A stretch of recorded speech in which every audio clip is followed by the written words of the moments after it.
The 7 habits of highly effective people book summary in Hindi. Hello दोस्तों, एक highly effective आदमी कौन होता है? एक हाईली इफेक्टिव इंसान वो होता है जिसका कैरेक्टर अच्छा हो, जिसके पास स्ट्रॉन्ग वैल्यूज़ हो। क्या आपकी कभी अपने किसी रिश्तेदार या कलीग से खटपट हुई है? किसी से ये उम्मीद रखना कि वे बदले, उससे पहले आपको खुद को बदलना होगा। क्या आपको लगता है कि आप में खुद को इम्प्रूव करने की क्वालिटी है? एक हाईली इफेक्टिव इंसान के दूसरे लोगों के साथ भी अच्छे रिलेशन होते हैं। वो अपने परिवार, रिश्तेदारों, दोस्तों, पड़ोसियों और कलीग्स के साथ मिलजुल कर रहता है और एक अच्छा रिलेशन सालों साल तक चलता है। एक हाईली इफेक्टिव इंसान कैसे बना जाए, ये आप इस किताब को पढ़कर सीख सकते हैं। बुक को खरीदने के लिए लिंक दे दिया है लास्ट में। जो भी आपकी जॉब हो, आप इस किताब से ये बात जान सकते हैं। जैसे कि अगर आप एक पेरेंट हैं तो अपने बच्चे के साथ अपना रिलेशनशिप और भी बेहतर बना सकते हैं। अगर आप एक बॉस हैं जो इस किताब में आपको ऐसे टिप्स मिलेंगे जिनसे आप और भी अच्छे लीडर बन पाएंगे। जब आपका कैरेक्टर अच्छा हो तो लोग भी आपसे नज़दीकी बढ़ाना चाहते हैं। इसीलिए तो the 7 habits of highly effective people एक इंटरनेशनल बेस्ट सेलर है। ये किताब कैरेक्टर इंप्रूव करने में फोकस करती है। ज़्यादातर किताबें आपको इस बारे में मिलेंगी कि दोस्त कैसे बनाए या लोगों को इम्प्रेस कैसे करे, मगर the 7 habits of highly effective people आपको सबसे पहले एक इफेक्टिव इंसान बनाने पर फोकस करती है। अगर आपकी पर्सनैलिटी अच्छी है तो बेशक आप भी एक इफेक्टिव इंसान बन सकते हैं, मगर वो बस थोड़े टाइम के लिए होगा। लोगों को जल्द ही पता चल जाएगा कि आपके हर काम के पीछे कोई मतलब, कोई मोटिव है। लेकिन अगर आपका कैरेक्टर अच्छा है तो वो लाइफ टाइम तक आपके साथ रहेगा। आप अपने आसपास के लोगों को इन्फ्लुएंस करते रहेंगे और आपको इसका पता भी नहीं चलेगा।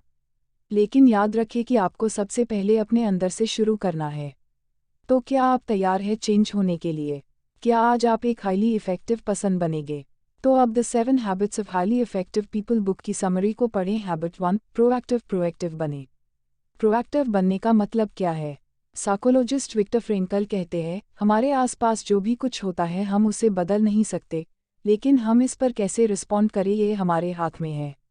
प्रोएक्टिव होने का मतलब होता है कि दूसरे लोग चाहे जो भी ओपिनियंस दे या जैसा भी उनका बिहेवियर हो, हमें उससे अफेक्टेड नहीं होना है। जब लोग हमारे बारे में कुछ बुरा बोलते हैं तो कमी हमारे अंदर नहीं होती बल्कि उनमें होती है। जो नेगेटिव बात वो आपके बारे में बोलते हैं उनसे उनके खुद के नेगेटिव व्यू का पता चलता है कि वे दुनिया को किस नज़र से देखते हैं। प्रोएक्टिव होने का मतलब ये भी है कि आप किसी भी बुरी सिचुएशन से अफेक्ट ना हो, फिर चाहे मौसम खराब हो या ट्रैफिक। लेकिन एक प्रोएक्टिव इंसान को कोई फ़र्क नहीं पड़ेगा उसकी ज़िंदगी में बुरा वक्त या गरीबी आए, मगर वो हर हाल में खुश रहेगा। एक प्रोएक्टिव इंसान बुरे से बुरे हालत में भी बगैर कोई कंप्लेन किए अपना काम करता रहेगा। प्रोएक्टिव का उल्टा रिएक्टिव होता है, और जो लोग रिएक्टिव होते हैं वो अपने एनवायरनमेंट से बहुत जल्दी इफेक्ट हो जाते हैं। अगर उनके साथ कुछ बुरा होता है तो वो खुद भी नेगेटिव बन जाते हैं। एक बार लेखक स्टीफन कोवी जब सैक्रामेंटो में एक लेक्चर दे रहे थे तब अचानक भीड़ में से एक औरत खड़ी हुई। वो बड़ी एक्साइटेड होकर कुछ बोल रही थी कि तभी उसकी नज़र लोगों पर पड़ी जो उसे घूर रहे थे। लोगों को ऐसे घूरते देखकर वो औरत वापस बैठ गई। अपना लेक्चर खत्म करने के बाद स्टीफन कोवी उस औरत के पास गए। उन्हें मालूम पड़ा कि वो औरत दरअसल एक नर्स थी और एक बड़े बीमार पेशेंट की फुल टाइम देखभाल कर रही थी। उसका वो पेशेंट हर टाइम उस पर चिल्लाता रहता था। उसकी नज़र में वो सब कुछ गलत करती थी। उसने कभी भी उस नर्स को थैंक यू तक नहीं बोला था। इन सब बातों की वजह से वो औरत बड़ी दुखी रहती थी। वो अपनी जॉब से बिल्कुल भी खुश नहीं थी। उस दिन स्टीफन कोवी के लेक्चर का सब्जेक्ट भी प्रोएक्टिविटी ही था। कोवी एक्सप्लेन कर रहे थे कि अगर तुम प्रोएक्टिव हो तो कोई भी चीज़ तुम्हें हर्ट नहीं कर सकती।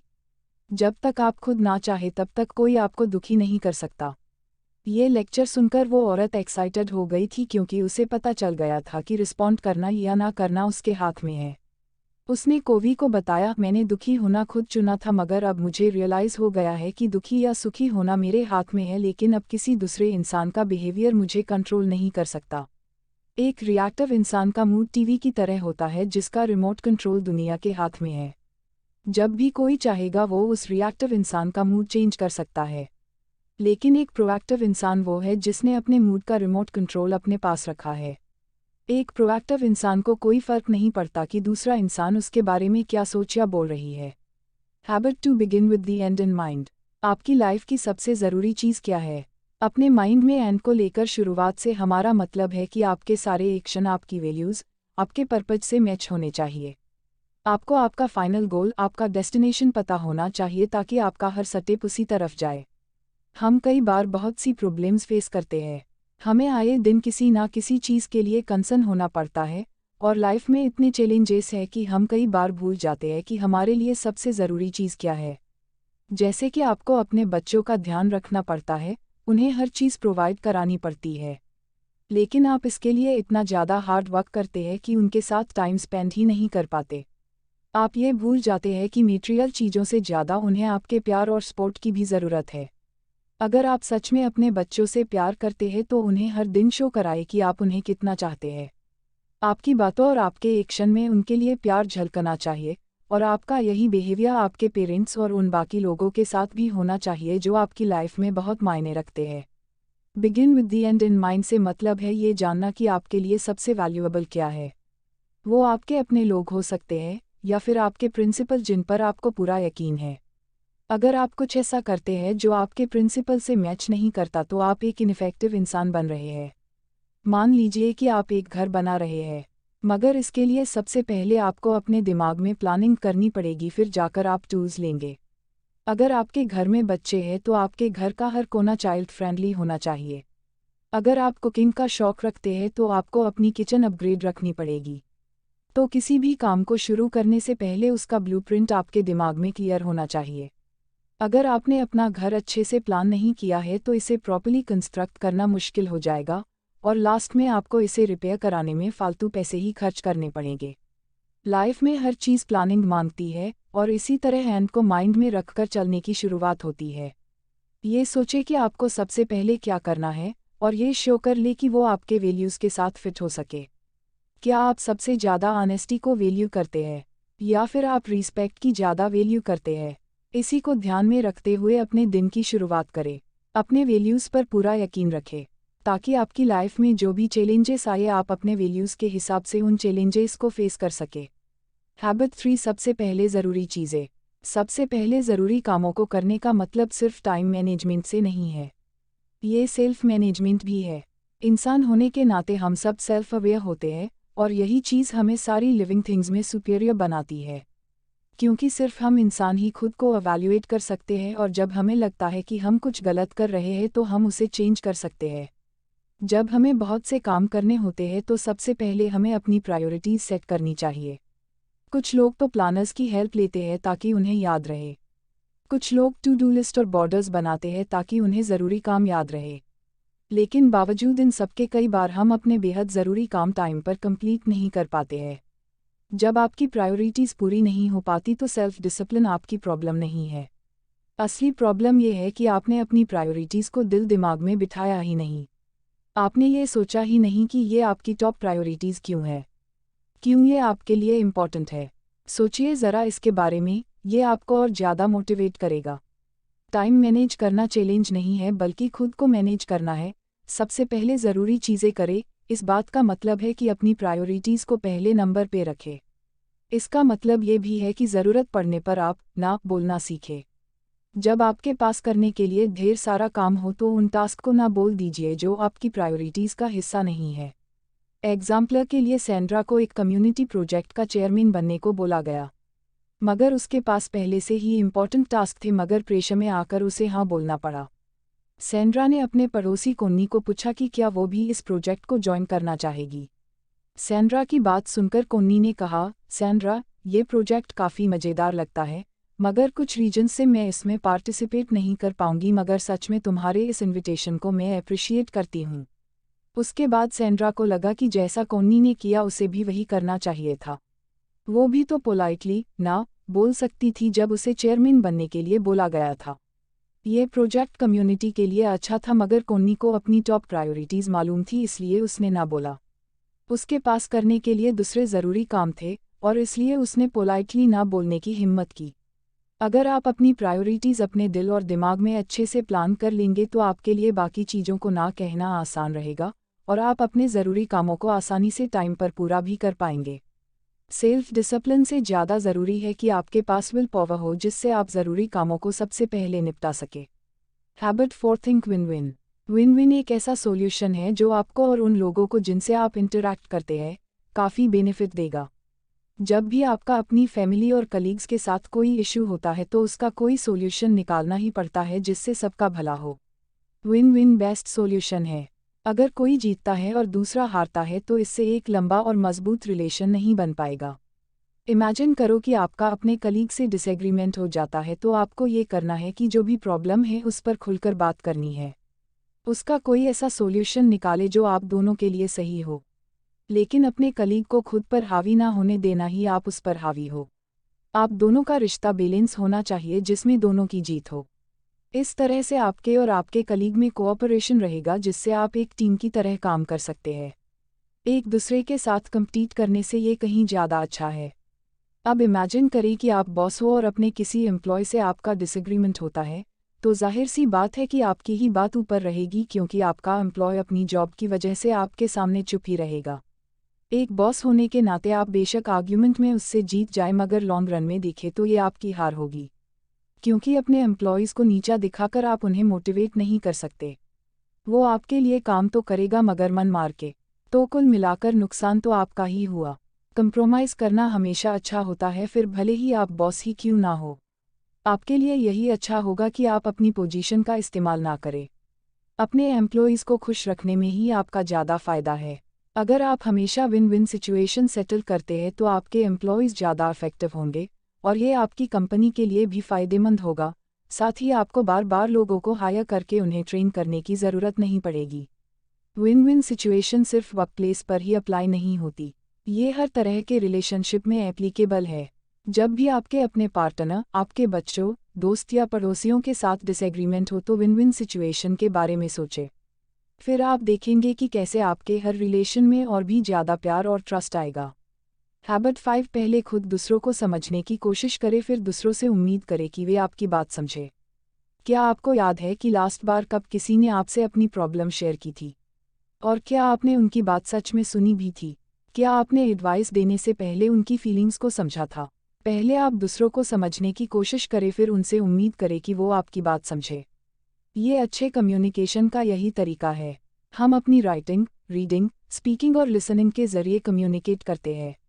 बचपन में हम लिखना, पढ़ना और बोलना सीखने में सालों लगा देते हैं, लेकिन किसी की बात सही ढंग से सुनने के लिए ऐसी कोई ट्रेनिंग नहीं है। किसी के साथ कम्युनिकेट करने का सबसे बेस्ट तरीका ये है कि पहले हम ये समझने की कोशिश करें कि आखिर वे कहना क्या चाहते हैं। गुड लिसनिंग वो होती है जब आप खुद को सामने वाले की सिचुएशन में रखकर सोचते हैं। तभी आप सही तरीके से समझ पाएंगे कि वो इंसान कहना क्या चाहता है।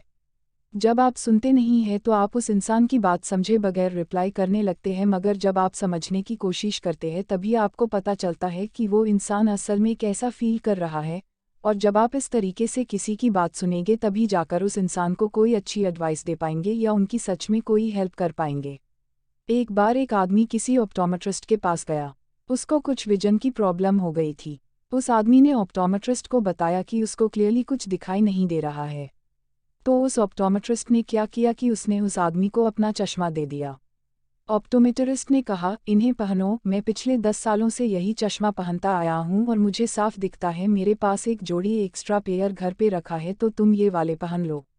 उस आदमी ने ऑप्टोमेट्रिस्ट की बात मानकर वो चश्मा पहन लिए, मगर कोई फ़ायदा नहीं हुआ बल्कि उसे और भी धुंधला दिखाई देने लगा।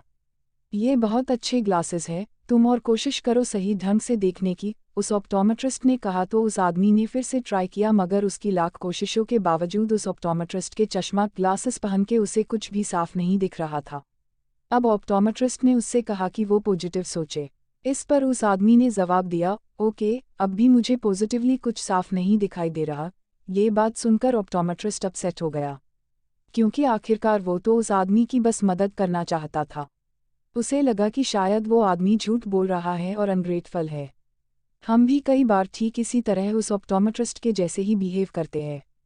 हम यही कहते रहते हैं कि अगर मैं तुम्हारी जगह होता, या मेरी बात मान के देखो। लेकिन हम कभी भी ये ट्राई नहीं करते कि वो आदमी वाकई में कैसा फील कर रहा है। और इसका रिजल्ट ये निकलता है कि वो इंसान हम पर कभी यकीन नहीं करेगा और ना ही कभी दोबारा हमारे पास अपनी प्रॉब्लम लेकर आएगा। अगर आप सच में किसी की हेल्प करना चाहते हैं तो सबसे पहले उन्हें समझने की कोशिश करें। ऐसा करके आप उनका ट्रस्ट जीत सकते हैं और उन्हें यकीन हो जाएगा कि आपके एक्शन के पीछे कोई मोटिव नहीं, बस हेल्प करने की इच्छा है। फिर वो भी आपको समझना शुरू कर देंगे। Habit 6 synergies. सिनर्जी का मतलब है the whole is greater than the sum of its parts, यानी जब एक आदमी दूसरे की मदद करता है तो दोनों साथ मिलकर बहुत कुछ अकम्प्लिश कर सकते हैं। जब एक टीम का मेंबर दूसरे टीम मेंबर के साथ मिलकर काम करता है तो वो दोनों मिलकर अकेले इंसान के मुकाबले बहुत कुछ ज़्यादा अचीव कर सकते हैं। जब भी कोई नेचुरल डिजास्टर या कालामिटी जैसे आग, टाइफून या अर्थक्वेक होता है तो लोग सिनर्जीज होते हैं, यानी साथ मिलके काम करते। वो मुसीबत में पड़े लोगों को मदद करने के लिए आगे आते हैं। तब लोग अपने डिफरेंसेस भूल जाते हैं। मुश्किल सिचुएशंस में लोगों के अंदर कोऑपरेट करने की फीलिंग्स ले आती है और सब तुरंत मिलजुल कर सर्वाइव करने के लिए ट्राई करते हैं। सिनर्जी के मतलब कोऑपरेट या कोलैबोरेशन भी है। इसका मतलब साथ मिलकर चलना और कंबाइंड एफर्ट्स भी है। चाहे कोई भी ग्रुप हो, अगर आपस में सिनर्जी होगी तो इसका बेनिफिट ज़रूर मिलेगा। लेकिन प्रॉब्लम तो ये है कि ये सिनर्जी हमारी लाइफ में हर रोज़ नहीं होती। लोग आपस में अपने डिफरेंसेस दूर करना ही नहीं चाहते। उन्हें ये बड़ा मुश्किल लगता है, क्योंकि हर किसी का एक डिफरेंट पॉइंट ऑफ व्यू होता है, डिफरेंट वेज ऑफ थिंकिंग होती है। हम इस दुनिया को अलग नज़र से देखते हैं क्योंकि हम अपने खुद के हिसाब से ये दुनिया देखते हैं। हमें ये समझना ही होगा कि दुनिया को देखने का हमारा नज़रिया लिमिटेड होता है, इसीलिए हमारी सोच भी लिमिटेड हो जाती है। हमें दूसरे लोगों को जानने और उनके एक्सपीरियंस को समझने की खास ज़रूरत है। ये किसी ऑप्टिकल इल्यूशन की तरह है। हो सकता है कि जो मुझे एक यंग लेडी नज़र आ रही है वही आपको एक बुरी औरत दिखाई दे। हम दोनों ही उस इमेज को डिफरेंटली इंटरप्रेट कर रहे हैं, हालांकि हम दोनों ही अपनी जगह सही है। तो इस बात पर बहस करने का कोई फ़ायदा नहीं है। सिनर्जीज करने के लिए हमें एक दूसरे के पॉइंट ऑफ व्यू को समझना ही पड़ेगा और इस तरीके से हम एक बड़ी पिक्चर देख सकते हैं। सिनर्जी का मतलब है कोऑपरेशन। इसका मतलब है अपने डिफरेंसेस को एक्सेप्ट करना और एक दूसरे के विचारों की कद्र करना। ये कभी साबित करने की कोशिश ना करे कि बस आप सही है और दूसरा बांदा गलत है। उस इंसान के नज़रिए से भी समझने की कोशिश करे। इससे आपकी नॉलेज ही बढ़ेगी और कोई नुकसान नहीं होगा। बहसबाजी करने से बेहतर और भी कई ऑल्टरनेट है। जब आप दूसरों के व्यूज़ की रिस्पेक्ट करने लगते हैं तो आप उनके साथ मिलकर काम कर सकते हैं। आप कोऑपरेट करके मिलकर काम करने से कई सारी नई और अच्छी चीज़ें क्रिएट कर सकते हैं। Habit 7 sharpen the saw. Sharpen the saw से हमारा मतलब है कि अपने सबसे बड़े एसेट को शार्पन करें, यानी हमेशा कुछ नया सीखते रहे और आपका सबसे बड़ा एसेट आप खुद है। आपको रेगुलरली खुद को रीन्यू करना पड़ेगा। अपनी लाइफ के हर एस्पेक्ट में आपको इम्प्रूव करना पड़ेगा, मतलब फिजिकली, स्पिरिचुअली, मेंटली, सोशली और इमोशनली। आप रेगुलर एक्सरसाइज से खुद को रीन्यू रख सकते हैं। इसके लिए ज़रूरी नहीं कि आप जिम जाएं या फिर महंगे इक्विपमेंट ही खरीदें। आप घर पे ही सिंपल एक्सरसाइज कर सकते हैं। आप रन कर सकते हैं, जॉगिंग कर सकते हैं या फिर रैपिड वॉक ले सकते हैं। अगर आप एक्सरसाइज नहीं करना चाहते तो स्लो तरीके की कोई भी एक्टिविटी कर सकते हैं और फिर आप देखेंगे कि डे बाय डे आपकी बॉडी इम्प्रूव हो रही है। इसी तरह आप अपनी स्पिरिट को भी रीन्यू करने की ज़रूरत है। ऐसा कई बार होता है जब आप खुद को पूरी तरह थका हुआ पाते हैं। रोज़मर्रा के चैलेंजेस से हम बेहद थक जाते हैं, तो हमें खुद को इंस्पायर रखने की बेहद ज़रूरत है और आप प्रेइंग, म्यूज़िक, बुक रीडिंग करके या फिर नेचर के साथ जुड़कर खुद को इंस्पायर कर सकते हैं। ये आप पर डिपेंड है कि आपकी स्पिरिट किस तरीके से अच्छा फील करेगी। कभी कभी एक ब्रेक लेना भी ज़रूरी होता है ताकि आप खुद को टाइम दे सके और अपने बारे में सोच सके। हम जब यंग होते हैं तो हमारा दिमाग खुद ही अपनी एक्सरसाइज कर लेता है, लेकिन एक बार स्कूल ख़त्म करने के बाद हम शायद ही कोई बुक पढ़ने का टाइम निकाल पाते हैं या कुछ नया सीखते हैं। लेकिन लर्निंग सिर्फ स्कूल तक ही लिमिट नहीं होनी चाहिए। हम इसके बाद भी खुद को एजुकेट करने के तरीके ढूंढ सकते हैं। अपने डेली रूटीन के कामों से हटकर कुछ अलग चीज़ें ट्राई करें। खुद को चैलेंज करें कि आप कम से कम हर महीने एक बुक पूरी पढ़ सके। और जो लोग बहुत बिजी हैं और बुक नहीं पढ़ सकते तो आप ऑडियो बुक सुन सकते हैं कहीं भी कभी भी। हमारे सोशल और इमोशनल एस्पेक्ट एक दूसरे के साथ क्लोजली जुड़े होते हैं। ऐसा इसलिए क्योंकि हमारे इमोशन लोगों के साथ इंटरैक्ट करने से ही पैदा होते हैं। हर दिन हमें दूसरों के साथ अपने रिलेशन इम्प्रूव करने का मौका मिलता है। तभी तो कहा गया है कि अर्न योर नेबर्स लव, यानी अपने पड़ोसियों से प्यार करें। अगर आप एक काइंड नेचर पसंद है तो यकीन मानिए आप एक लंबी खुशहाल लाइफ जिएंगे।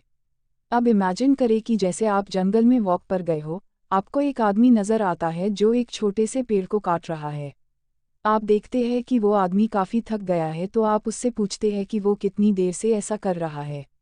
वो आदमी कहता है, 5 घंटे हो गए हैं और मैं अब थककर चूर हो गया हूँ। ये बड़ी मेहनत वाला काम है।